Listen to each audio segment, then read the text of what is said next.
سلام. دو تا دبل لطفا. دو تا دبل. تحقیرات خیلی شبیه حیدری مدیر مدرسه. بابا آره. بابا ای مادر تو خدا سلامتی بده که کپی بابا هم در اومدی. ماشاءالله هزار ماشاءالله. ممنونم. از جلو نظام. الله اکبر. نون نخوردی صدا بالاتر پسر. الله اکبر.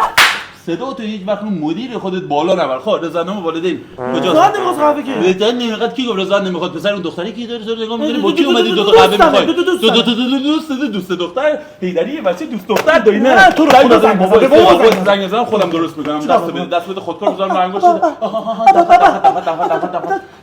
مو چرا بلند نیست که بلند نیست من میگم بلنده میزنی منو من تو رو دوست دارم پسر تو رو میذارم تو بعدم به خاطر این پدرگو منو دعا میکنه همونجوری که من دارم بابای تو با مامان بابات هر روز دعا میکنم دو دست بالا دو پا بالا رو چی رویسا رو کی داره فرستاد اصلا کی داره فرستاد اینجا پول بده 300,000 تومان کارت بکشم 300,000 تومان چرا 300,000 تومان یه دو تا قهوه میخوای 100,000 تومان 200,000 تومان کمک به تعمیرات وسایل من کافه نمیدم نمیدی پسر من تو رو از این کافه بندازم بیرون هیچ کافه داخل شهر داره ثبت نام نمیکنن من چرا پسر باید پول بدم به همون دلیلی که من برای تعمیرات دستشویی به بابای تو 200,000 تومان پول میدادم بابا اب نداره سرتو بیار بالا سرتو بیار بالا برو گمشو بیرون سفارش نمیارم به باباتم عضو انجمن کافه بشه سریعتر ماه بعد بیاد توشم چرا داری باشم بدت میزنی تو داری